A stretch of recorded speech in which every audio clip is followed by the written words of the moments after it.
Today we're tackling something I know many of you are keen on, improving your English speaking skills. Yeah, we received a great set of exercises from a listener. Exactly. And our mission really is to dig into this material.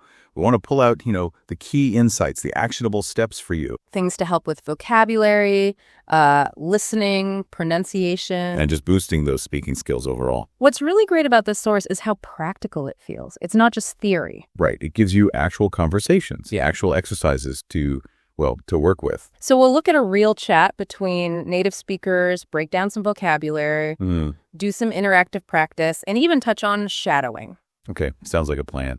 Let's jump into part 1, decoding real-life English conversations. So the source starts us off with a short, pretty everyday kind of chat. And the point here, I think, isn't grabbing every single word at first, right? Yeah. It's more about the meaning. Exactly. Tuning into the overall flow, developing that feel for how native speakers actually talk. And this chat, it's pretty simple. 2 people talking about a neighbor's new car. So the first speaker, let's call her Anna. She sees this car, describes it as shiny and expensive. Seems impressed. Yeah, but then Jake, the second speaker, his reaction is quite different. What does he say?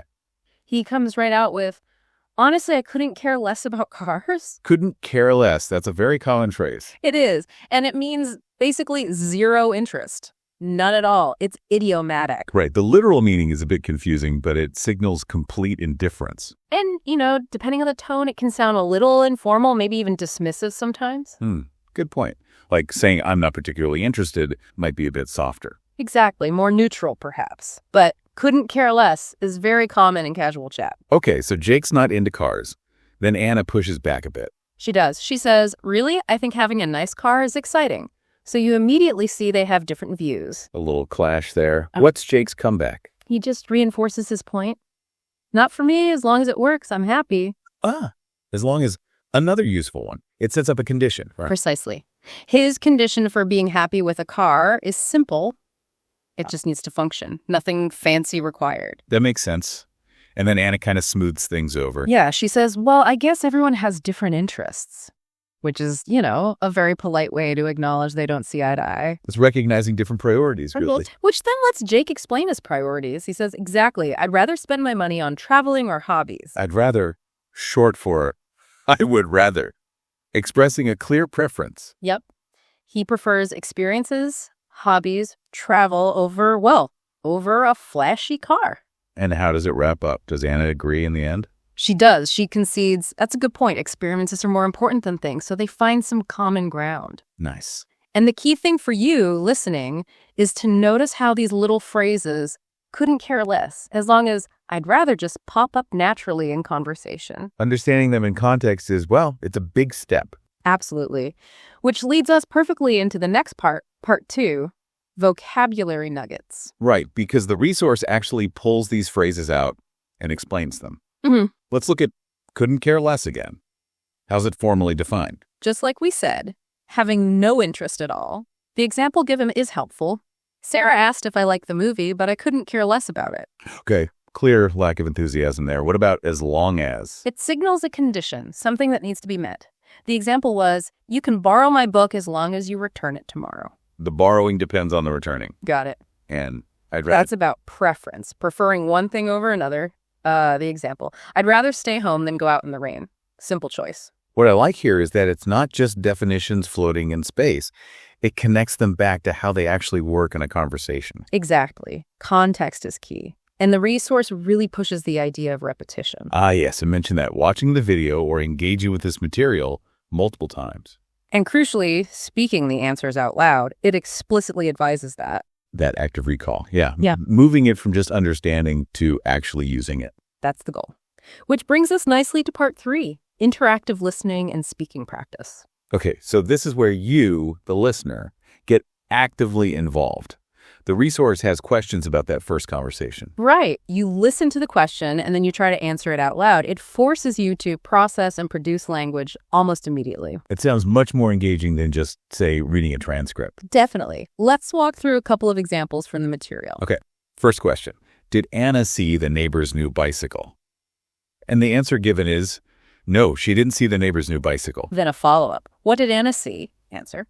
She saw the neighbor's new car. Seems simple, but it makes you listen for the specific details. Bicycle versus car. Precisely. It trains your ear. Here's another. Did Anna say the car was so dull and cheap? Answer. No, she didn't say it was so dull and cheap. And follow up. What did Anna say about the car? Answer. It's shiny and expensive. She said it was so shiny and expensive. Reinforces those adjectives. Okay, here's one using the vocabulary. Honestly, I couldn't care less about cars. Did Jake care about the new car? Answer. No, he didn't. He didn't care about the car. Makes sense. And who did Jake say about the neighbor's car? Answer. He said he couldn't care less about cars. They're just a way to get from one place to another. Directly tests understanding of the idiom. And he keeps digging into Jake's view. What did Jake say about cars? Answer. They're just a way to get from one place to another. Then, does Jake think cars are exciting? Answer. No, he doesn't. He doesn't think cars are exciting.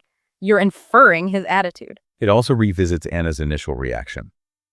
Really, I think having a nice car is exciting. Does Anna agree with Jake at first? Answer. No, she doesn't. She thinks having a nice car is exciting. And it asks what kind she finds exciting. A nice car.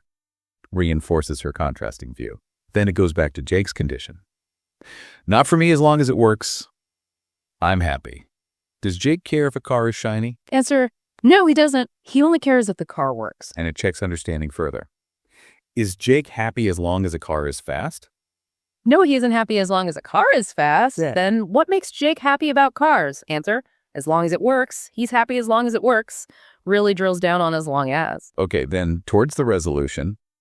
Well, I guess everyone has different interests. Does Anna think everyone has the same interests? Answer. No, she doesn't. She says everyone has different interests. Simple comprehension check. And Jake's preference again. Exactly. I'd rather spend my money on traveling or hobbies.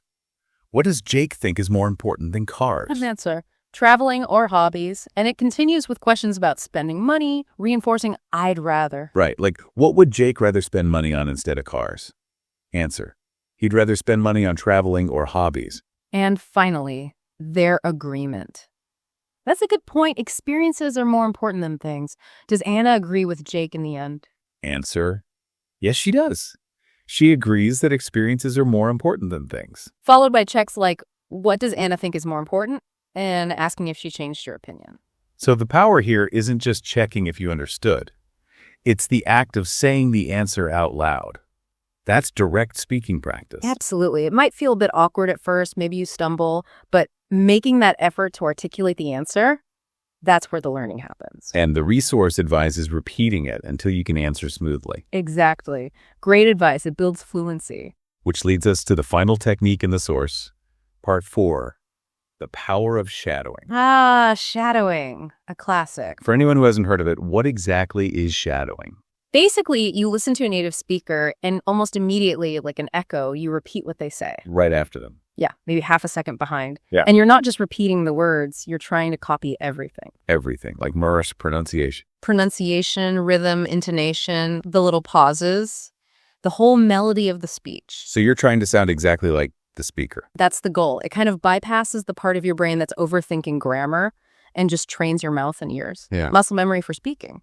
Interesting. It's less analytical, more physical. In a way, yes. And the resource provides that initial conversation snippet again, specifically for shadowing practice. Which is smart, because you already understand the context. Exactly. You're not struggling with meaning. You're just focusing on the sound, the rhythm, the flow. So it helps you move beyond just being understood. Towards sounding more natural, more fluent. It really polishes your speaking. Okay, so just to recap these 4 techniques from the listener's resource. First, listening to real conversations, focusing on meaning. Second, learning key vocabulary, but specifically in context. Third, that interactive listen and answer practice, active recall. And fourth, shadowing, mimicking native speakers to nail pronunciation and flow. A really solid multi-pronged approach. And the key takeaway from the source is consistency. It suggests practicing these things regularly, even if it's just for short periods. Like daily for a week, it said. Yeah, something like that. Small, consistent effort leads to real improvement. Better than cramming once in a while. Makes sense. Yeah. So the final thought for you listening. Think about how even these short bursts of focus practice using these kinds of techniques can really add up. They compound over time, building your fluency, building your confidence. So what's one small, repeatable action, maybe inspired by this discussion, that you could take today to deepen your own dive into English?